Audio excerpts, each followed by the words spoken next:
Oxford ইউনিয়নে বাংলাদেশের কয়েকজন তরুণ বক্তার বক্তব্য নিয়ে অনেক বিতর্ক হয়েছে।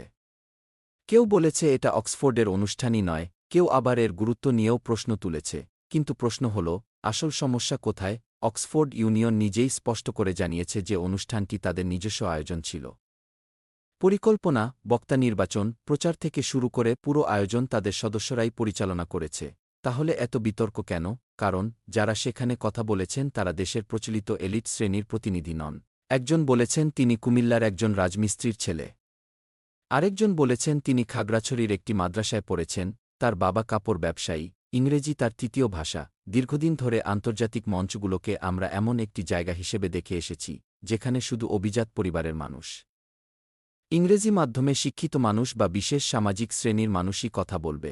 কিন্তু জুলাই আন্দোলনের পর সেই ধারণায় ধাক্কা লেগেছে। আজ খাগড়াছড়ির মাদ্রাসার ছাত্র অক্সফোর্ডে দাঁড়িয়ে নিজের কথা বলছে।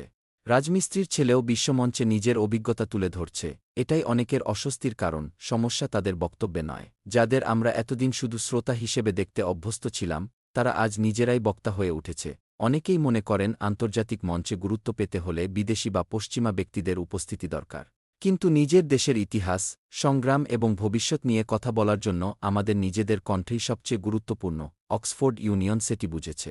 কিন্তু আমাদের সমাজের একটি অংশ এখনও মেনে নিতে পারছে না যে সাধারণ পরিবারের সন্তানরাও বিশ্বমঞ্চে সমান আত্মবিশ্বাসে কথা বলতে পারে। তাই এই বিতর্কের কেন্দ্রবিন্দু আসলে রাজনীতি নয়, মূল বিষয় হল সামাজিক শ্রেণীবিভাগ, হীনমন্যতা এবং সেই পুরনো ধারণা যেখানে কিছু মানুষ কথা বলবে আর বাকিরা শুধু শুনবে। কিন্তু সময় বদলেছে, এখন সাধারণ মানুষও কথা বলছে, নিজেদের গল্প নিজেরাই বলছে। আর সম্ভবত এটাই অনেকের সবচেয়ে বড় অস্বস্তির কারণ।